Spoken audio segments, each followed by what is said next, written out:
자, 수업을 시작을 하도록 하겠습니다. 자, 이번 시간에는 이제 저랑 같이 그 부동산 정책론에 대해서 들어갈 거예요. 알겠죠? 자, 우리 부동산 정책론은 부동산 정책론. 자, 이 부동산 정책론에 대해서 우리가 이제 알아두셔야 될 것이, 이 정책론은 사실 좀 어려운 부분도 있어요.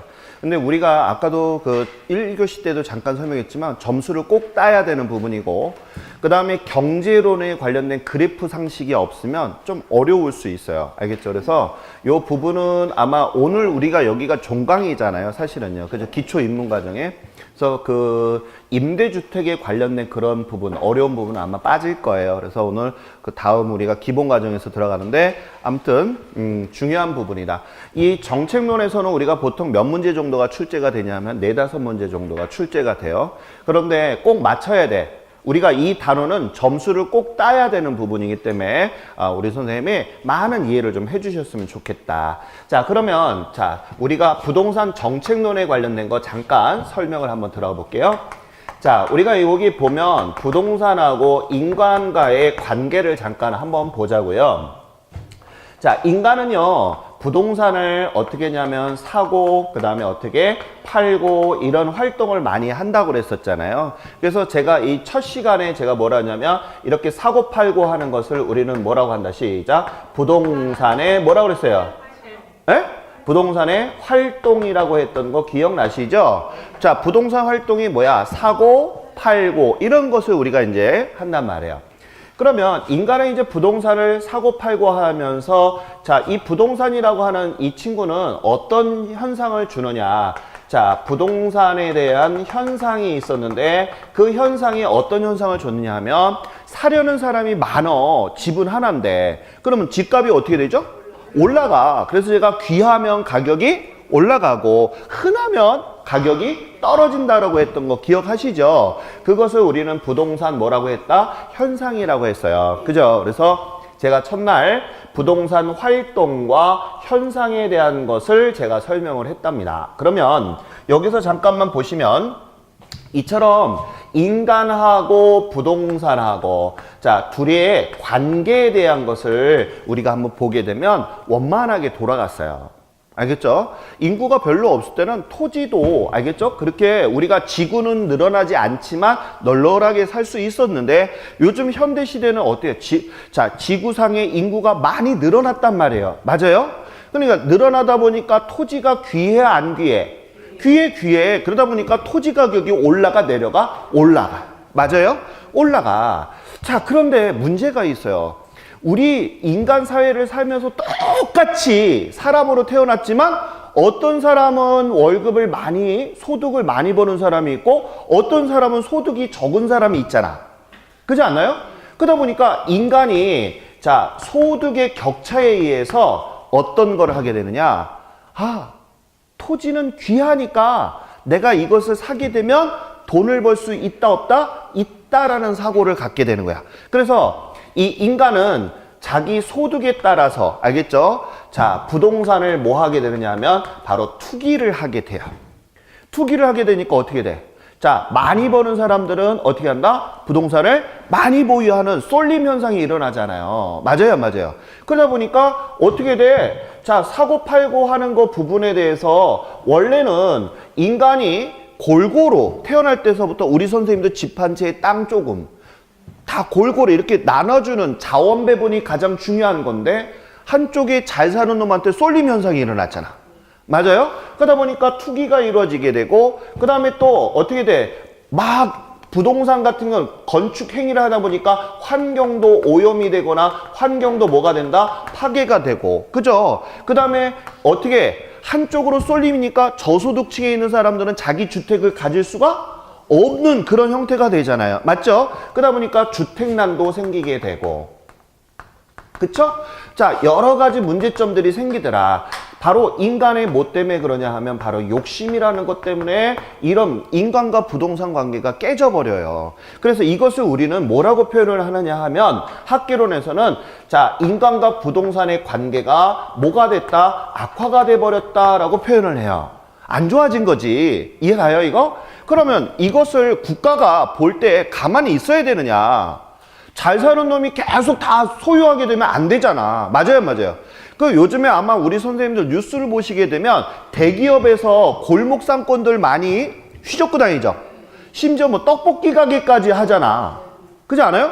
난 몰랐는데 뭐 아따리니 뭐 옛날에 나온 지 오래됐네. 그죠? 컵에다가 해놓고. 그 사 먹어봤어요? 어머, 지집에 혼자 다 먹었어, 아주. 우리 어렸을 때는 왜 그 문방구에서 이만한 쟁반에서 떡볶이 퍼가지고 먹었잖아요. 기억나요? 근데 요즘 다 불량식품이라 다 없어진 것 같은데, 아무튼 그 컵 하나에 500원, 1000원씩 팔더라고요. 그 뭐, 앞다리 뭐야? 그랬더니 저거 하는데, 체인 하는데 1억 5천 정도 가져야지 차릴 수 있다고 얘기를 하더라고요. 그래서 깜짝 놀랐어요. 대기업에서 그런 거 하는 거. 그러니까 마트가 들어서면서 골목 가게들이 다 어떻게 됐어요? 다 망가지기 시작을 했잖아요. 이러다 보니까 그것처럼 자, 한쪽에 쏠림 현상이 일어나니까 관계가 악화되더라. 그래서 그것을 국가에서는 그대로 볼 수가 없죠. 그래서 자, 국가를 제가 정부라고 표현을 할게요. 알겠죠? 정부가 야, 너 임마 하면 안 돼 라고 하니까 자, 어떻게 돼요? 말을 안 들어. 그죠? 말을 안 듣는데 너 하지 마 이렇게 할 수는 없잖아요. 이거 말을 안 듣니까 국가가 어떻게 되냐? 강력한 뭐를 앞세워서? 법을 앞세워 가지고 하지 마 이렇게 얘기를 한단 말이에요. 맞죠? 규제나 제한을 한단 말이에요. 그런 상태에 우리가 정부가 끼게 돼요. 어떤 관계?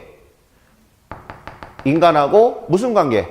부동산의 관계에 정부가 끼게 되는 거죠. 그런데 중요한 것이 그러면 나라에 정부가 꼈다고 해서 이런 상황이 다 잘 될까? 이런 거야. 왜 그런 거 있잖아. 우리 막 둘이 싸우고 있다? 이 집이 하고 뭐가 이제 막 이렇게 하고 뭐가 막 이렇게 싸우고 있는데 이 친구가 옆에서 딱 꼈어. 그런데 오히려 말리는 친구가 더 재수 없는 거야. 그래서 우리가 막 같이 이렇게 싸우는 경우 있어 없어? 있죠. 그래서 옛말에 속담이 뭐가 있죠? 말리는 시누이가 더 밉다. 그런 얘기 하잖아.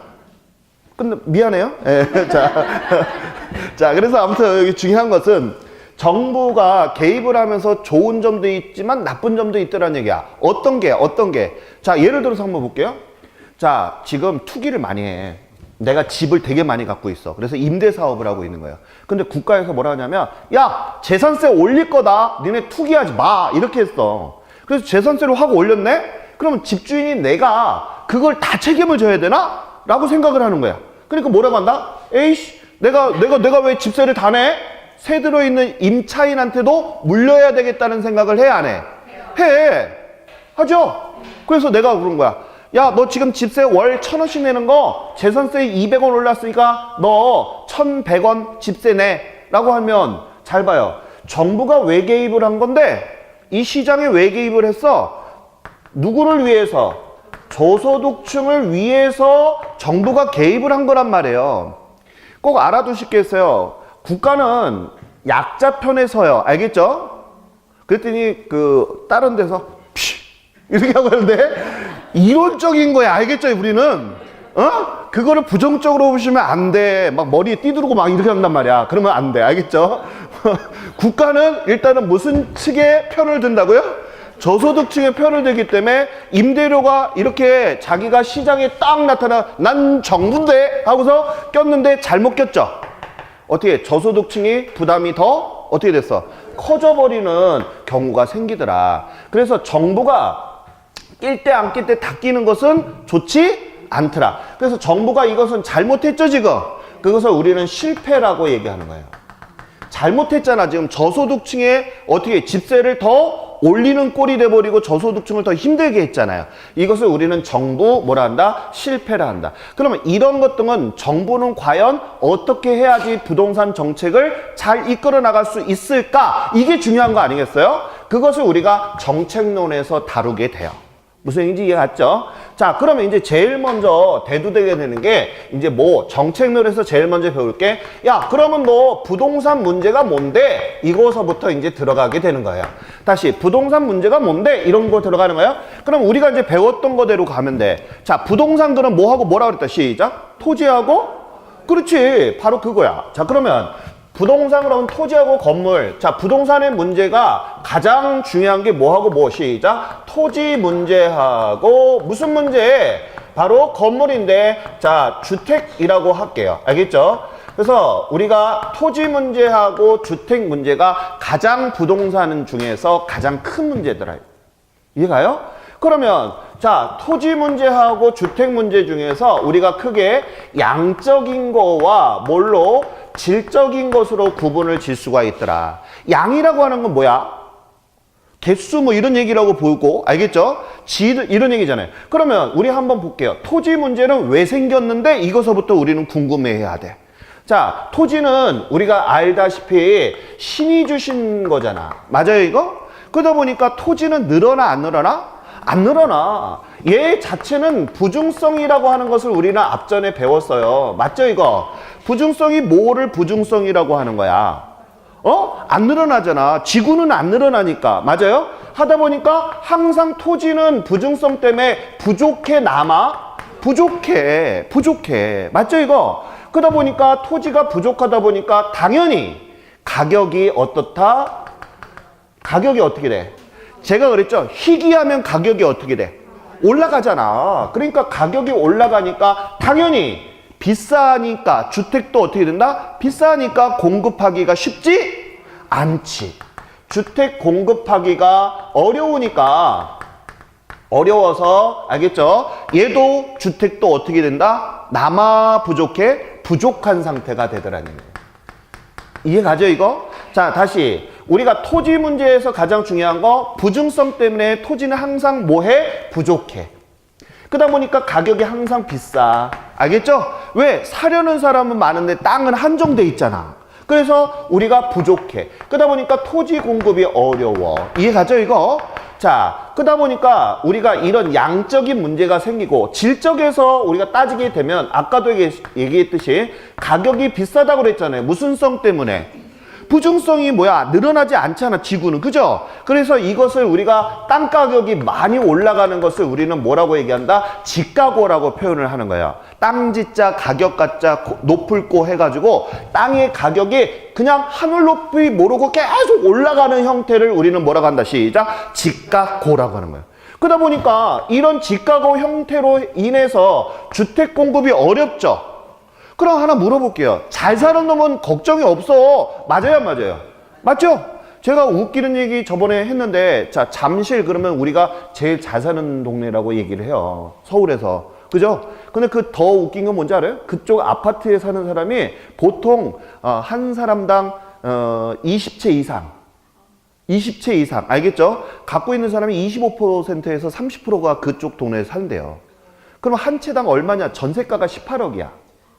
그럼 한 채당 최소한 못해도 얼마야? 20억이라는 얘기잖아. 맞아요? 그럼 얼마야? 20채 갖고 있으면 200억이잖아. 너무 어려운 산수가? 아무튼 자, 200억이죠. 그죠? 우리 왜 옛날에는 그러면 뭐 이러잖아. 그죠? 요즘 은행에 가가지고 10억 있는데 그러면 뭐 어쩐데? 이런 얘기를 해요. 최소한 2, 300억을 가져가야 지점장이 나와서 커피라도 한 잔 주고 막 이런단 말이에요. 그러니까 우리는 평생 앞으로 커피 얻어먹을 일이 있다 없다? 속을퍼. 아무튼, 자, 돈을 많이 벌어야 돼, 우리는. 무슨 이제 이해가죠? 그래서 아무튼 이런 높은 집가고 때문에, 다시 무슨 고 때문에? 집가고 때문에 가장 중요한 저소득층에 해당하는, 다시 무슨 층에 해당하는? 저소득층에 하는 주택을 공급하기가 쉬워, 어려워? 어려워.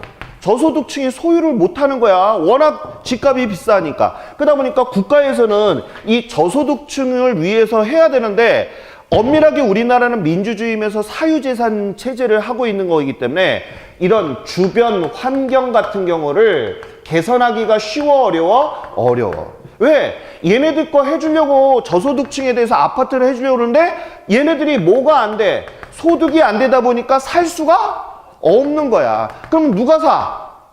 그거를 돈 많은 놈이 사잖아요. 맞아요? 그래서 우리 저거 배웠잖아.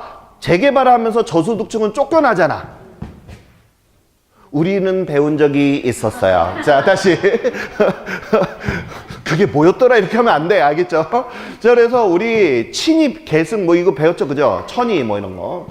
그래서 우리가 이런 문제점들이 항상 토지 문제와 주택 문제가 계속적으로 역사가 이루어지는 순간서부터 지금 현재까지 계속 어때요? 문제가 계속 이어져 나가는 거예요.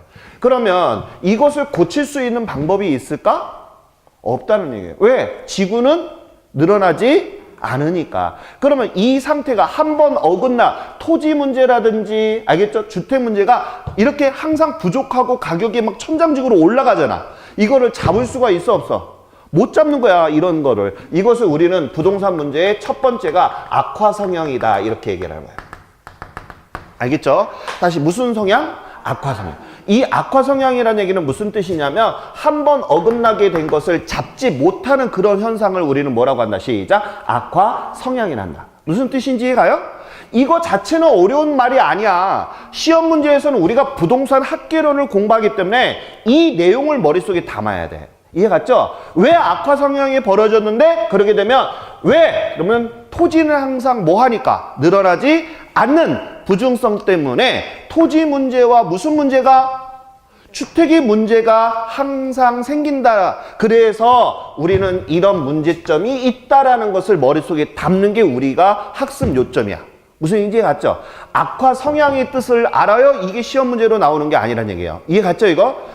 머릿속에 노트 정리가 정확히 돼줘야 돼. 악화 성향이 뭐야? 그러게 되면 시작. 한번 어긋난 것을 바로잡기가 어려운 거야. 그럼 우리가 부동산 학개론에서의 악화 성향이 뭐야? 라고 하게 되면 토지는 늘 뭐 하니까? 부족하니까. 맞아요? 워낙 땅값이 비싸다 보니까 토지 문제와 무슨 문제가? 주택의 문제가 항상 일어난다. 이게 머릿속에 노트 정리. 이해 갔죠, 이거? 자, 그 다음 두 번째.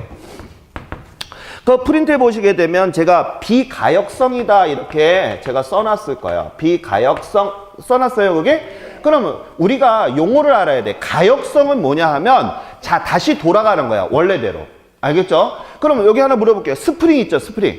스프링가 막 이렇게 했어. 알겠죠? 그 다음에 팅 놓으면 어떻게 돼? 다시 돌아가죠? 이걸 우리는 가역성이라고 하는 거야. 다시 원래 상태로 돌아가는 거. 시작. 가역성. 이해가요, 이거? 다시 볼따구리 이렇게 해가지고 있잖아요. 이렇게 딱 당겨가지고 딱 놓으면 어떻게 돼?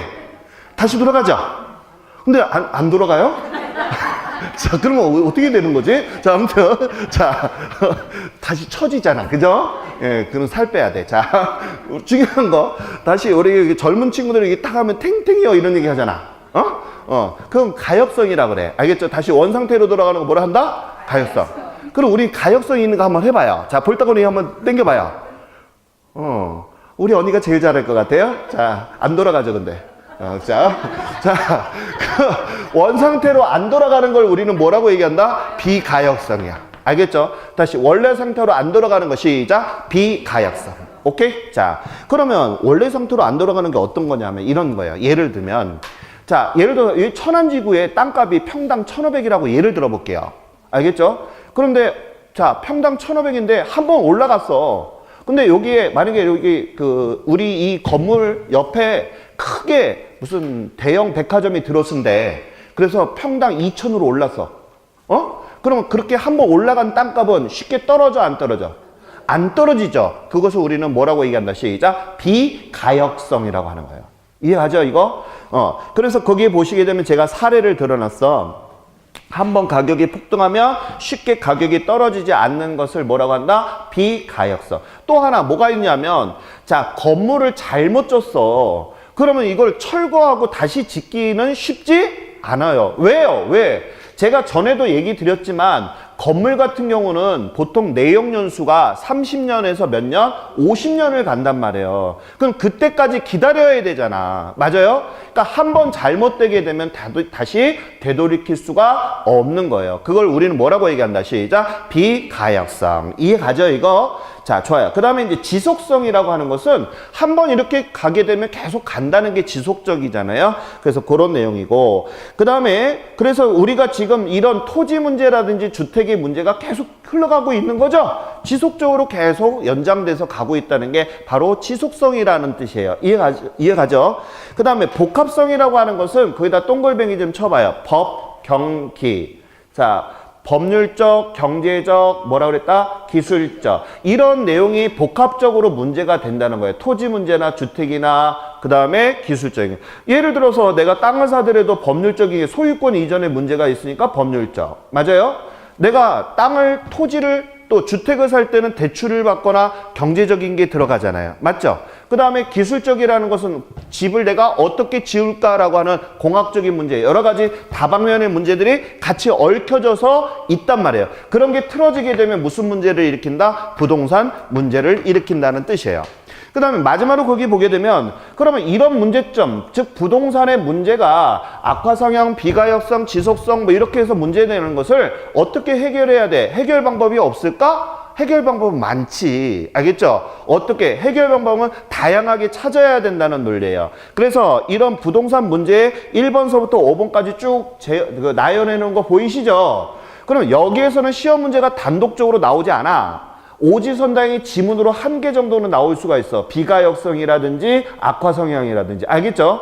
단독적으로 나 혼자 문제 하나를 차지할 정도의 비중 있는 단어는 아니란 말이에요. 알겠죠? 그러면 선생님 어느 게 중요한 거예요? 이제 이것을 알아야 돼. 그 두 번째 봐요. 자, 일단은 우리가 어떤 문제에 딱 접하게 되면 문제가 뭔지 원인을 찾아야 된단 말이에요. 맞죠? 그래서 제가 두 번째가 부동산 문제가 생기면서 부동산을 뭐 하게 된다? 뭐 실패를 하게 됐다라고 했잖아요. 그러면 부동산 실패에 뭘 찾아야 돼? 원인을 찾아야지만 고칠 거 아니에요? 맞죠? 그래서 이 실패 원인에 대한 것이 시험 문제가 나온다는 거예요. 이해가요, 이거? 그래서 거기에 보게 되면 부동산 실패와 그 원인 이렇게 해놓고 제가 실패 원인을 보게 되면 17회서부터 해서 26회까지 제가 보면 실패와 정부 개입해서 별표 2개 쳐놨죠? 그러면 그만큼 빈도가 있다는 얘기예요. 알겠죠? 기출된 사례도 있고 시험에도 잘 나오니까 이 내용은 꼭 중요해. 이해가죠, 이거? 그러면 자, 부동산 실패를 하는 원인이 뭐야? 이것을 우리가 이제 알아야 돼. 그래서 그 첫 번째가 보니까 자, 첫 번째가 뭐야?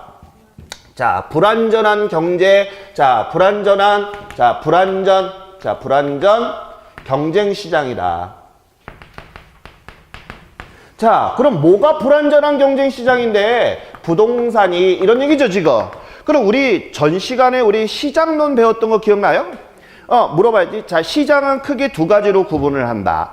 자, 완전 경쟁 시장하고 뭘로? 불완전 경쟁 시장으로 했던 거 기억하죠?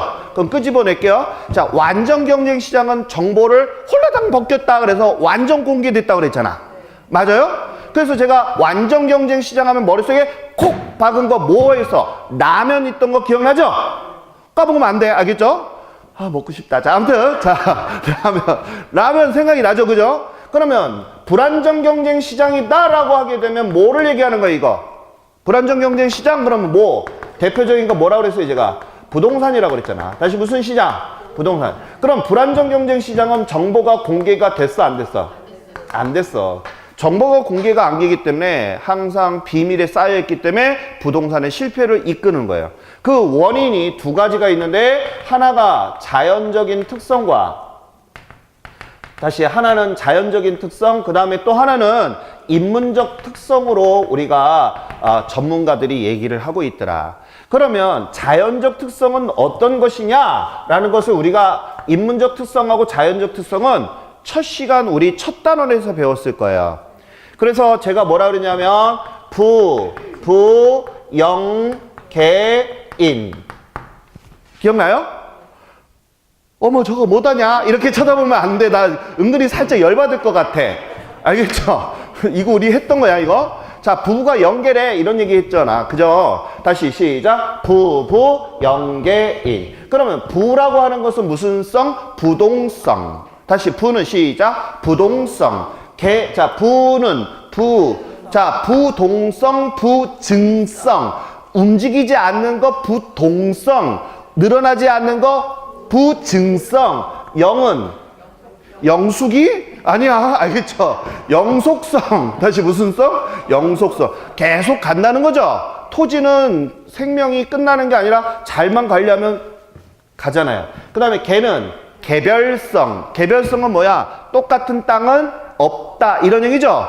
이는 인접성, 환경 영향을 미친다 이런 얘기예요. 알겠죠? 외부 영향을 미친다. 그래서 내가 우리 집 앞에 납골 땅이 들어오게 되면 집값이 어떻게 돼? 떨어져 버리는 거죠. 맞아요? 그런 걸 미치는 걸 무슨 성? 인접성. 이해가요? 그래서 이런 영향들 때문에 부동산이라고 하는 거에 실패를 느낀다는 거예요. 자, 그러면 인문적이라고 하는 것은 누가 개입한 거야? 자연적이라고 하는 것은 신이 주신 거지만 인문이라고 하는 것은 사람이 개입을 한 거죠, 지금. 그래서 첫 번째가 거기 보시게 되면 그런 얘기를 해놨어요. 용도의 다양성이라고 해서 나 해놨죠. 그럼 용도의 다양성은 뭐야? 자, 여기 잠깐 요거 하나 볼게요. 용도의 다양성 이렇게 나왔는데, 자, 우리 보면 아까도 토지는 늘어나지 않아요. 근데 인구는 계속 늘어나잖아. 그러니까 어떻게 돼? 살 곳이 없으니까 농지를 주거지로 바뀌는 거 기억하시죠? 그래서 우리 전에 배웠던 거 뭐 배웠어? 후보지, 이행지 배웠던 거 기억나요? 그렇게 바꾸는 것을 우리는 용도의 다양성이라고 하는 거예요. 그래서 우리가 이것을 용도적 공급이다, 경제적 공급이다 라고 했던 거 기억하세요? 오케이. 그러면 자, 이때 잠깐만 봐요. 농지에서 뭘로 바꿨어? 주거지 아파트로 바꿨죠? 그러면 농지를 갖고 있는 사람이 주거지로 바뀌면서 뭐가 생기게 될까? 땅값이 올라가죠? 그럼 뭐가 발생이 돼요, 여기서? 투기가 만들어져요. 그러면 이런 것 때문에 뭐가, 부동산이 뭐가 된다? 실패 원인이 된다는 얘기예요. 이해 갔죠, 이거? 왜 그런지 이해를 해야 돼요. 이거 지금 무조건 암기만 하면 되면 안 돼. 이해를 해야지 오래가. 이거 용도의 다양성이 왜 부동산에 실패하는 원인을 이끌었어요? 이런 얘기를 했을 때, 아, 이렇게 바뀌게 되면 꼭 똥파리가 끼잖아, 이게. 맞아요? 이런 것 때문에 부동산이 실패가 된 원인이다. 이런 거를 우리 선생님이 알아야 돼. 이해 가죠? 자, 그 다음에 두 번째 거기 보면 이런 얘기가 있어요. 분할이나 병합이나 이런 거 있죠? 우리는 지번이라는 거를 갖잖아요. 맞아요? 그러면 예를 들어서 1-1번지, 1-2번지. 자, 1번지를 두 개로 쪼긴 것을 분할. 알겠죠? 이 두 가지 지번을 갖고 있는 걸 1번지로 하나로 묶는 것을 병합. 맞아요? 이런 와중에서도 문제가 또 생길 수 있겠죠. 그죠? 그런 것들. 지가 문제라든지 여러 가지가 있겠죠. 그 다음에 거기 보면 사회, 경제적, 행정적 위치의 가변성에다 밑줄. 자, 위치의 가변성이라고 그랬는데, 자, 이게 무슨 얘기냐 하면 이런 얘기예요. 자, 우리 가장 중요한 거, 우리 수도의 행정부서를 어디로 옮겼어? 세종시로 옮겼잖아. 맞아요? 그러면 세종시가 원래는 비싼 땅이 아니었단 말이야. 지금 세종시 엄청 비싸진 거 알죠? 그러면 행정부서가 옮기면서 그 땅값이 어떻게 됐어? 다 올라가 버리고 했죠. 이런 행정부서가 옮기면서 부동산이 뭐가 된 거야? 실패가 된 거야. 이런 가변성이라는 거예요. 이해 갔죠, 이거? 그래서 이런 내용들이 전부 다 부동산의 실패를 이끌어내는 것이다. 그래서 거기 제가 부동산 실패 원인과 그 원인에 제가 두 가지를 크게 해놨어요. 첫째, 부동산 시장이, 제가 시장이라고 하는 것은 거래되는 공간이라고 그랬죠. 그럼 그 거래되는 공간이 뭐하고 뭐라고 그랬다? 시장은 수요와 공급이 이루어지는 공간인데, 맞아요? 수요와 공급이, 사고자 하는 사람과 팔고자 하는 사람이 모여서 만든 게 시장이라고 그랬잖아요. 맞아요? 시장이 깨진 거야. 그러면 우리 전 시간에 내가 그런 설명했는데 한번 끄집어내야 돼. 얼마나 공부했는가 봐야지. 자, 정보를 혼자 갖고 있어. 정보를 혼자 갖고 있어. 야, 여기 롯데백화점 들어온대. 그럼 땅값이 확 올라가죠. 맞아요? 그러면 이렇게 해서 이익을 얻는 걸 초과 이윤이라고 하는 거예요. 맞아요? 그러면 이것을 정보를 혼자 갖고 있으면서 초과 이윤을 혼자 독점적으로 갖고 있는 거, 이렇게 하면 수요와 공급이 어떻게 돼? 깨진다고 그랬죠? 그래서 이걸 시장을 뭐 한다고 그러더라? 시장이 뭐 했다? 시장이 뭐 했더라, 뭐 이렇게 하면 안 돼. 알겠죠? 나 미치겠네. 자, 다시 시장이 뭐 했는데? 자, 시장이 뭐 했다? 시작. 패배했다라고 하잖아. 이 리액션은 뭐야? 자, 다시. 미워할 것 같아. 자, 다시. 하나를 가르쳐주면 둘을 까먹어요. 우리는 늘 그랬듯이 저 수업 끝나고 저 밖을 나가는 순간 자동 포맷 기능이 있잖아요. 그죠? 아주 죽겠어, 아주. 자, 아주. 그래서 우리가 여기 알아두실 게 있어요. 가장 중요한 게 정보를 혼자서 독점해서 갖고 있으면 시장이 뭐해? 실패가 돼. 이해가요 이거? 꼭 알아두셔야 돼. 그래서 거기 잠깐만 보시면 시장이 실패가 되고 그 다음에 두 번째는 자원 배분이 실패가 일어났다고 그랬죠. 자, 그러면 이 자원 배분이라는 얘기는 뭐냐 하면 제가 늘 얘기하는 거야. 자, 여기 봐요. 국가의 입장에서는 1인당 토지와 주택을 골고루 나눠주고 싶은 게 국가의 마음이라고 그랬던 거 기억하시죠? 이게 자원 배분이 일어나야 돼. 그런데 아까 소득이 많은 놈이 어떻게 됐어? 투기를 하면서 집이나 주택을 몽땅 사는 쏠림 현상이 일어나잖아. 맞아요? 그러면 이건 최적의 자원 배분이라 할 수가 있다 없다?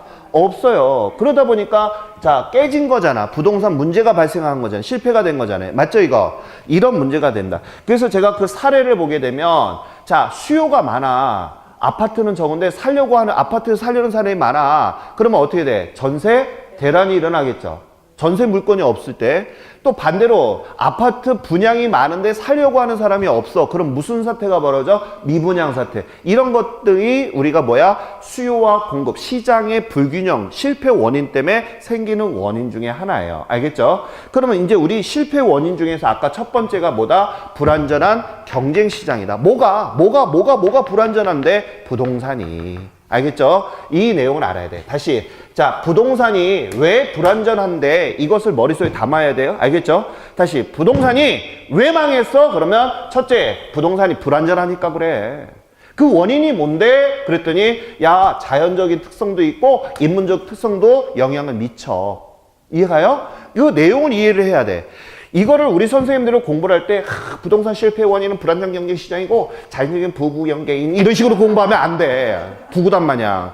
그런 식으로 하게 되면 못 푼다니까. 이해 갔죠? 이 원리를 제가 부탁드릴게요. 외우라고 하는 것은 공식 꼭 외워야 되는 건 내가 외우라고 하잖아. 근데 이런 내용들은 우리 선생님이 이야기거리를 듣는 거야.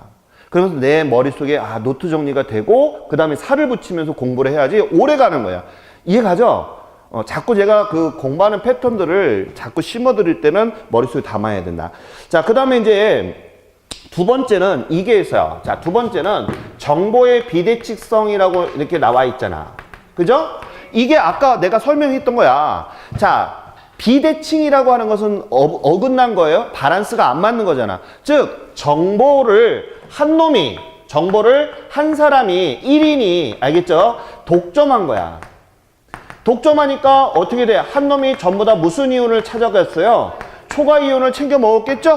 그러면 시장이 어떻게 돼? 아까 제가 시장이 뭐 했다고 그랬어요? 실패된다라는 게 뭐야? 수요와 공급이 깨져버리는 시장이 돼버리잖아요. 맞아요? 그것을 우리는 정보의 뭐라고 한다? 비대칭성이라고 하는 거예요.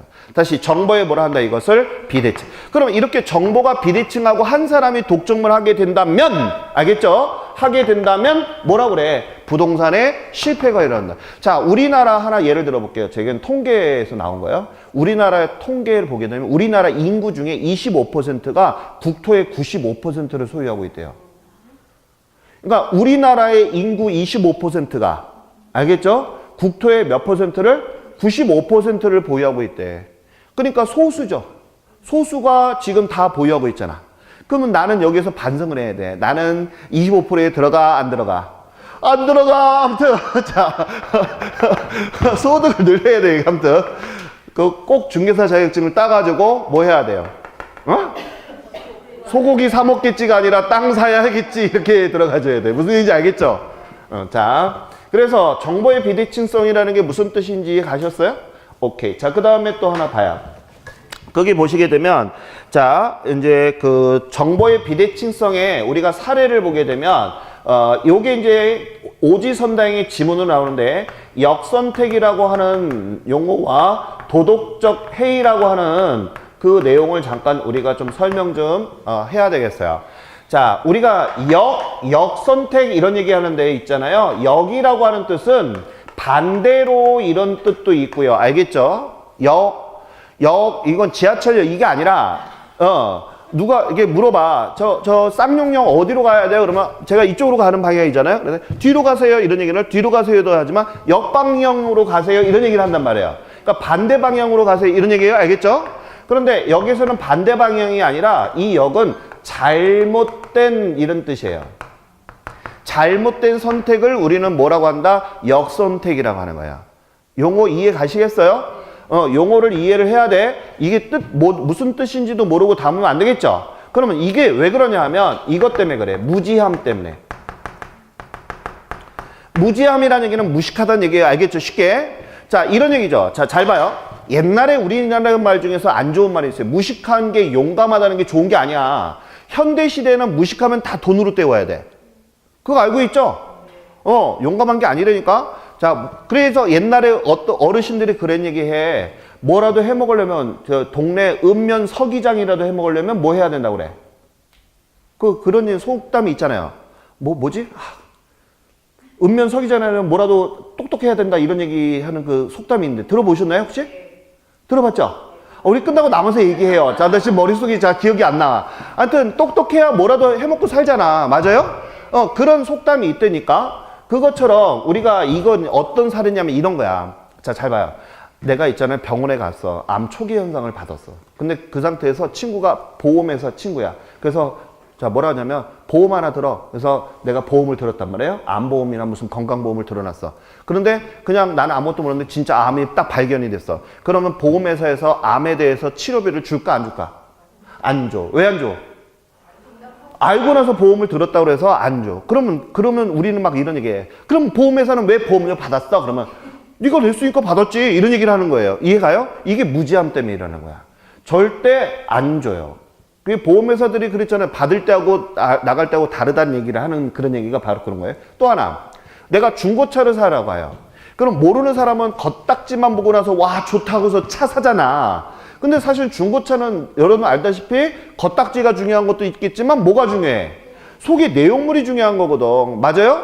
그래서 본넷도 딱 열어가지고 어떻게 돼? 안에 그 나사가 풀렸는지 안 풀렸는지 엔진을 새로 갈았는지 이거를 볼 수 있어야 돼. 그래서 옛날 이 본네트에 보면 옛날 그 한 번도 안 고친 것들은 어때요? 원상태로 있는 거죠? 근데 앞에 이게 뜯어진 자국이 있다는 얘기는 앞에 전손 사고가 일어난 거야. 그럼 가격을 더 어떻게 해야 돼? 싸게 사야지. 근데 그것을 모르게 된다면 중고차를 잘못 사게 된단 말이에요. 그런 것들이 무지함 때문에 일어나는 것을 우리는 뭐라고 얘기한다? 역선택이라고 하는 거예요. 잘못됐다는. 그럼 도덕적 해이는 얘하고 좀 달라. 얘는 뭐냐 하면 알고 있는 거야. 똑똑한 놈이야. 알겠죠? 얘는 무식한 놈이고 얘는 뭐 하는 놈이야? 똑똑한 놈이야. 얘는 똑똑한데 그 사실을 간과하는 거야. 우리나라 말 중에 간과한다는 얘기는 뭐냐 하면 이런 뜻이야. 알면서 지나치는 거야. 알겠죠? 다시 간과한다는 뜻이 무슨 뜻이야? 시작. 알면서 지나가는 거야. 자, 어떤 경우가 있냐면 이런 거예요. 자, 내가 건물주야. 근데 화재보험을 들어놨어. 그럼 화재보험 불이야! 라고 했을 때 나는 속으로 무슨 생각을 해? 아유, 지집에 남어. 아무튼 불이 난데 헤헤. 그러면 이거는 뭐야? 한정치산자야. 자, 그잖아. 또라이잖아. 불이 났대. 이거는 돌아버린 거지. 맞아요. 울어야지. 지집에는 아유 정말. 자, 우리 끝나고 좀 50원씩 걷어줍시다. 알겠죠?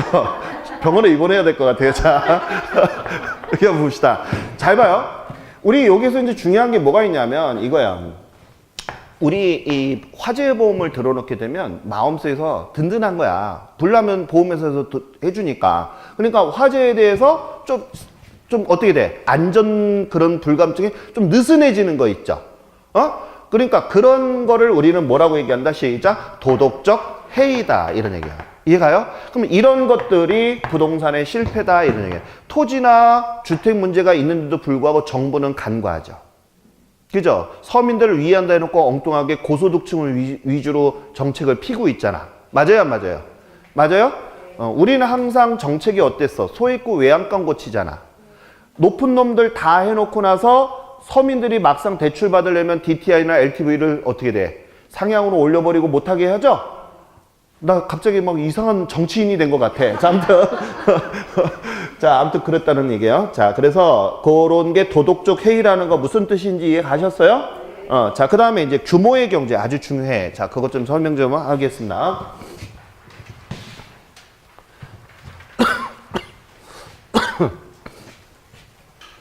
자, 시험에서 이 규모의 경제에 대해서 많이 이제 그 얘기를 해요. 이 규모의 경제를 우리 아주 중요해. 자, 먼저 규모의 경제를 보기 전에 우리 단어 하나 봐야 될 것 같아요. 거기 보니까 비용 체감 산업이라고 해서 나오는 게 있어요. 다시 무슨 산업? 시작. 비용 체감 산업. 그러면 이제 용어를 알아야지만 이것을 이해하실 수 있어요. 알겠죠? 자, 지금 우리가 뭐에 대해서 배우는 거예요? 시작. 부동산 실패 원인을 우리가 배우는 거야. 맞아요? 근데 거기 안에는 뭐가 있다고요? 규모의 경제라는 게 있다는 거예요. 그러면 그 규모의 경제를 보니까 비용 체감 산업이라는 말이 용어가 있잖아요. 맞아요? 그럼 비용 체감 산업이 뭐예요? 물어봤는데 모르고서 그냥 넘어가 버리면 이거 우리 선생님들 기본서 헛익는 거야. 이해가요?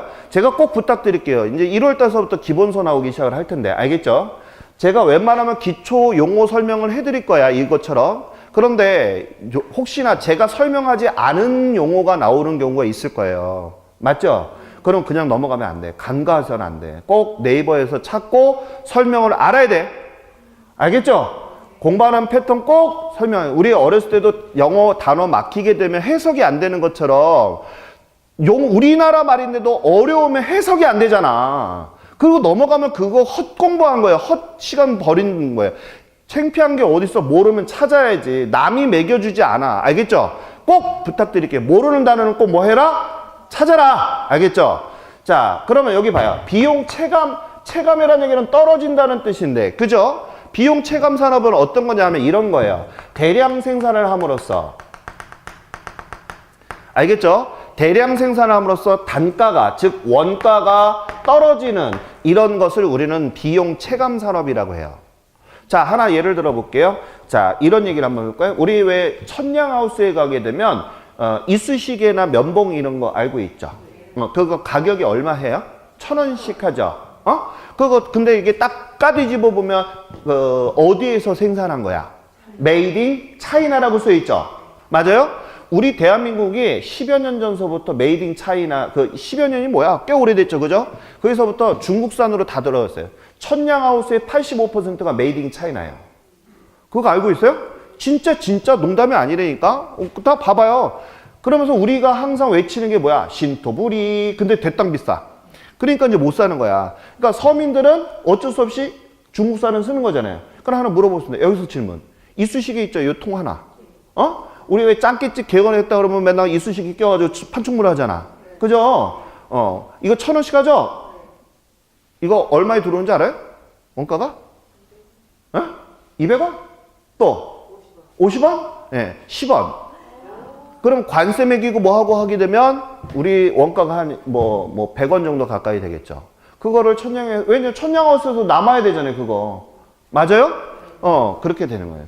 그럼 하나 물어볼게요. 자, 우리 선생님한테 그랬어요. 선생님, 제가 10원 드릴게요. 이쑤시개 만들어주세요. 그러면 이것이 그래서 위아래 훑어보겠죠. 맞아요?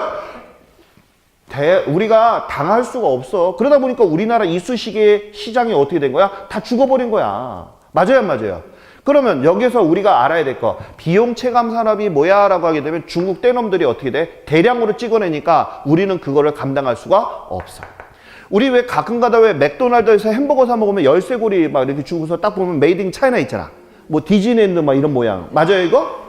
그런 거 하게 되잖아요. 근데 우리가 사실 그거를 사게 되면 워낙 비싸잖아. 그렇지 않나요? 근데 중국 애들은 그거 대량으로 생산하잖아. 맞죠, 이거? 그게 왜 그런 거야? 대량 생산함으로써 단가를 떨어뜨리는 하는 거니까, 자, 대기업에서는 그 짓거리를 하는 거죠.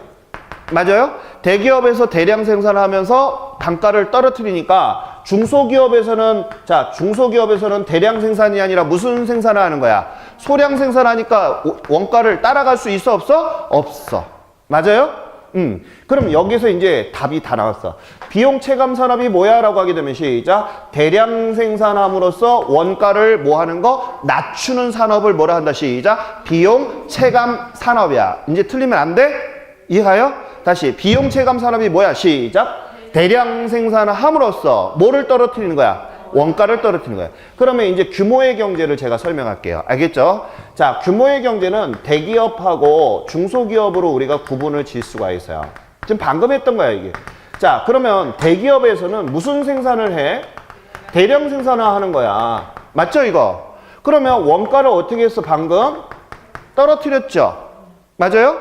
그러다 보니까 중소기업에서는 소량 생산을 하잖아요. 그러니까 원가를 맞출 수가 없어. 경쟁력이 떨어져 버리는 거야. 경쟁력이 돼, 안 돼? 안 돼. 하기 때문에 대기업을 쫓아갈 수가 없어. 그러면 여기서 잘 봐요. 대기업에서 대량 생산하면서 원가를 떨어뜨리니까 여기서 질문. 선생님 좋은 거 아니에요? 지금 우리 뭐 배우는 거야? 실패를 배우는 거잖아. 그럼 우리 반대 입장에서 대기업에서 아파트를 생산해. 근데 아파트를 대량 생산하면서 아파트 건축 비용, 즉 분양비, 알겠죠? 분양가라고 할게요. 분양가를 어떻게 했어? 떨어뜨리겠죠. 그러면 선생님 좋은 거 아니에요? 왜 실패해요? 라고 반문을 해야 돼, 우리 선생님은. 저한테. 그런데 지금 이렇게 되니까 실패했대잖아. 왜 그랬을까? 이게 시험 문제예요. 근데 우리 선생님은 어디까지만 공부를 하냐면 여기까지밖에 공부를 안 하는 거야. 그러니까 틀리고 나오는 거야. 자, 그러면 여기 잠깐만 봐요. 맞아요. 대기업에서 아파트를 대량 생산하면서 분양가를 떨어뜨리는 건 맞아요. 자, 누가 존재할 때까지만. 중소기업이 존재할 때까지만. 그러면 얘가 이제 중소기업이 다 경쟁력이 잃어서 다 도산을 당하고 안 되겠죠? 가랭이가 찢어졌잖아. 우리 왜 그런 거 있잖아. 가랭이 찢어진다고. 맞죠, 이거? 그래서 얘가 어떻게 됐어? 얘가 뭐가 됐어? 독점이 딱 되는 순간 얘가 바뀌어. 생산은 어떻게 할까? 생산은 어떻게 해? 그렇지. 바로 소량 생산을 하는 거야. 소량 생산하게 되면 귀해, 안 귀해? 그렇지. 그러면 아파트 가격은 어떻게 돼? 올라가는 거야. 그래서 규모의 경제라는 게 뭐야? 대기업들이 뭘 가지고 장난을 친다는 거야? 가격을 장난친다는 거야. 뭘 하여? 독점하여, 이런 얘기예요. 그게 지금 미국의 경제학자가 만든 거예요. 예를 들어서 한번 볼게요. 아프리카에 갔어요. 알겠죠? 아프리카에 가서 아프리카 주민들이 딱 보니까 전부 다 뭐 하고 있어? 맨발로 다니고 있죠? 신발을 공짜로 준 거야. 1년 동안. 그러니까 이 사람들이 1년 동안 공짜로 신발을 신고 다녔던 거야. 1년이 지나고 나서 신발 가격을 받은 거야. 그러면 신발을 신던 사람들이 어떻게 돼? 신발을 안 신으면 허전해, 안 허전해? 그거야. 또 콜라도 마찬가지. 이게 이제 콜라 경제학이에요. 이게 경제학 원론이란 말이에요. 그래서 우리 선생님들이 알아두실 것은 부동산 실패해서 규모의 경제가 왜 망했는데, 왜 부동산 실패로 이끌었는데 이거를 알아야 돼, 이거를. 그럼 왜 그랬는데? 자, 대기업이 뭐 하면서? 독점하면서 생산량을 어떻게 했어? 줄이면서 가격을 뭐 했어? 올리는 이런 형태가 부동산에 뭐를 끌어냈다? 실패 원인을 끌어낸 거야. 그래서 독점을 어떻게 하려고 그래? 막으려고 하잖아요. 맞아요, 맞아요. 그래서 지금 우리 가끔 어제도 보니까 김상조 씨 교수 알죠? 대기업들 공정거래위원회 한다고 해서 대기업들이 횡포 부리는 거 다 막고 있잖아. 그거 정말 잘하는 거예요. 골목 상권들이 다 죽으면 대기업만 남잖아. 맞아요? 그럼 대기업이 부르는 게 값이라고 그 가격이 따라가야 돼, 우리는. 맞아요, 맞아요. 왜? 경쟁자가 없으니까. 그래서 우리나라는 어떻게 해야 돼? 대기업도 있어야 되지만 소기업도 있어야 돼. 중소기업도 있어야 되고. 맞죠? 그래서 가격 경쟁력이 움직이게 되는데 대기업이 황창 돈지랄 하니까 어떻게 돼? 중소기업들은 다 낮아빠지거든요. 그러면 안 돼. 이해 갔죠? 그래서 우리 부동산도 그런 영향 때문에 실패를 했다는 뜻이에요. 이 무슨 뜻인지 이해 가요? 이게 정말 중요한 논리야. 이런 게 시험에 나온단 말이에요. 자, 그 다음에 거기 보면 외부 효과라고 해서 나온 거 있죠. 자, 외부 효과. 자, 외부 효과는 우리가 너무 중요해. 그래서 다음 시간에 스페셜로 따로 보실 거야. 알겠죠? 너무 중요해. 시험에 꼭 나오니까. 그럼 이제 가볍게 얘기하는 게 뭐냐? 우리 집 앞에 납골당이 들었으면 어떻게 되는 거야? 가격이 떨어지지. 그 다음에 우리 집 앞에 생태공원이 들어서서 가격이 올라가. 맞아요? 오케이. 그런 걸 우리는 외부성 외부 효과라고 하는 거야. 그거 좀 이따 볼 거예요. 시험에 정말 나와. 요번에도 나올 거야. 알겠죠? 별표 3개짜리. 자, 그 다음에 공공재. 자, 공공재. 자, 거기다 별표 2개. 요것도 오지선다형의 시험 문제로 종종 나오는 게 공공재예요. 그럼 선생님, 공공재가 뭐예요?서부터 우리가 알고 들어가야 돼. 공공재는 뭐냐 하면 나라에서 만들어준 거를 공공재라고 해. 다시, 누가 만들어준 거? 나라가 만들어준 거야, 나라가. 그럼 그 대표적인 게 뭐냐면 공원. 알겠죠? 공원에다 동글뱅이. 자, 우리 천안에서는 그 공원이 어떤 게 있어? 자, 우리 공원 큰 거 뭐 있어요? 천안 삼거리 공원? 공원이 커요? 호수도 있고 막 이래요? 진짜 커요? 어느 정도 돼요? 뭐 자전거도 타고 놀고 막 이렇게 할 정도로 커요? 그거 누가 만들었어요? 하여튼 나라에서 만들어줬잖아. 맞아요? 그러면 나라에서 만들었어요? 그렇게 만들어준 거 누구나 다 쓸 수 있는 거 맞죠?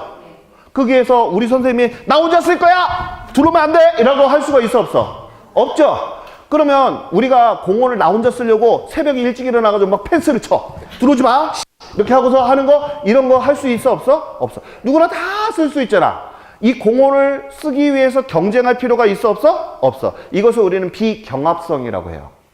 다시 경합을 이뤘다는 얘기는 경쟁하지 않는다는 얘기예요. 알겠죠? 다시 경합이 이뤘다는 얘기는 경쟁하지 않는 것을 뭐라 한다? 시작. 비경합성. 그럼 물어볼게요. 이런 공공재는 누구나 다 쓸 수 있는 거고 경쟁이 필요 있어 없어? 없죠? 누구나 다 사용할 수 있는 거잖아. 그래서 이것을 우리는 뭐라 한다? 경합성. 비경합성이 뭐야? 라고 하게 된다면 경쟁하면서 소비할 필요가 없는 거라는 얘기예요. 누구나 다 사용하니까. 맞죠? 그 다음에 배제성이라고 하는 거를 잠깐만 보면 배제한다는 얘기는 너 하지 마 이런 얘기야. 알겠죠? 그러면 이거를 설명하기 전에 우리가 알아야 될 게 있어. 자, 여기 봐요. 그럼 국가가 공원을 공짜로 만들어줬을까?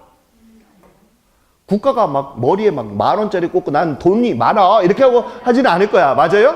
그럼 국가는 누구한테 세금을 걷었어? 그렇지, 국민의 세금으로 하는 거야. 그럼 공공재는 엄밀하게 공짜가 아니라는 거예요. 유료야, 유료. 이해가요? 누구한테 세금을 걷은 거야? 국민. 맞아요? 어떤 세금이 됐건 간에 세금을 걷었을 거야. 예를 들어서 담배나 술, 또 교육, 뭐 여러 가지 있겠죠. 그죠? 그런 데서 세금을 걷어서 분명히 공원을 만들었을 거다. 맞죠? 그러면 유료야, 무료야? 유료야. 그런데 여기에서 잘 들어야 돼요. 그 세금에 해당이 안 되는 사람이 있을 거야. 예를 들어서 뭐 90 먹은 사람이다. 90 먹은 사람이 세금을 낼 게 뭐가 있지? 술, 담배 하면 내겠구나. 근데 이제 아무것도 그런 거 안 하고, 알겠죠? 뭐 이런 사람들은 세금을 안 내는 사람들이 있죠. 그런 사람들은 당연히 어떻게 돼? 공원은 사용하지만 세금을 안 내겠죠? 이런 사람들은 할머니 공원 이용하시면 안 돼요. 왜요? 그랬더니 당신은 세금을 안 냈어요? 이런 얘기 할 수 없잖아. 누구나 다 사용을 해야 되는데, 그래서 이런 거 누구나 세금을 안 냈다 하더라도 누구나 다 사용할 수 있는 것을 우리는 비배제성이다 라고 얘기를 하는 거야. 다시 뭐라 한다? 비배제성. 이해가요 이거? 그런데 여기서 우리는 시험에 가장 많이 나오는 게 뭐냐면 무임승차라는 게 나와요. 무임승차에다 동글뱅이. 자, 근데 이거 사실은 이거 뜨거운 지금 이슈예요, 사실은요. 이게 이런 얘기하면 좀 대중적으로 나가는 방송이니까 참 제가 참 민감한 부분인데 이건 좀 개선이 돼야 돼. 공짜가 다 근간이 아니에요. 지금 우리가 뭐냐면 젊은 애들이 지금 취업도 안 되고 실업인 상태인 거 알고 있죠? 에? 지금 국민연금 같은 경우나 알겠죠? 이게 지금 모든 게 젊은이들한테 지금 세금이 왕창 왕폭탄으로 지금 떨어지고 있어요. 근데 위에 있는 사람들은 전부 다 공짜로 누리고 있잖아. 하나 예를 들어볼까요? 국민연금도 한 번 붙고 나서 지금 죽을 때까지 타먹는 사람이 있어요. 잘못된 거야 이거는. 맞아요, 맞아요. 국민연금 처음에 시작할 때 6%에 시작했는데 지금 13%에서 15%까지 올라가요. 처음에 뭐 60세에서부터 타먹는다는데 우리 때는 아마 나오지도 않을 거라고 보는데 우리 때는 80세나 돼야 타먹을 거야. 그럼 젊은 애들은 계속적으로 세금은 계속 올라가는 상태에 부담을 하는 거고 윗사람들은 하나도 부담을 안 하는 거잖아. 이게 무임승차거든. 왜 젊은 애들이 이걸 다 부담을 해야 돼? 그것뿐만이 아니야. 지하철도 그죠? 지하철도 그러잖아. 다 공짜로 사용하는 거. 저도 언젠가는 나이가 들어. 너는 왜 그런 얘기해? 라고 하지만 저는 무슨 얘기냐면 그걸 다 젊은 애들이 부담을 해야 되니까 그게 안 좋다는 얘기예요. 그것도 부담을 같이 해야지만 돼. 지금 지하철 공사가 지하철 요금을 또 올린다고 얘기를 합니다.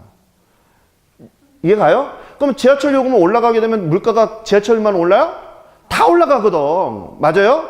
그럼 왜 그런 것들을 세금을 안 내는 사람 위주로 정책을 펴줘야 되냐. 너무 포퓰리즘이 강하다. 이런 게 지금 핫 이슈로 나오는 거예요. 그래서 지금 그것 때문에 문제가 많아요. 아무튼 제가 잠깐 얘기를 했어요. 무임승차가 무슨 얘기인지 이해 가시죠? 그래서 너무 공짜만 해도 좋지는 않더라. 하나만 더 보고 잠깐 쉴게요. 자, 소득 분배의 불균형에다가 동그라미. 자, 이거는 아까 했어요. 소득이 많은 놈이 주택이나 토지를 많이 보유하게 되니까 쏠림 현상이 일어나니까 시장이 깨져버린다고 그랬죠. 그죠? 불균형, 한쪽 쏠림 현상이 일어난다. 이런 것 등이 부동산의 실패 원인이 들어간다. 이런 뜻이에요. 이해가요? 잠깐 쉬었다가 또 이어서 들어갈게요. 예.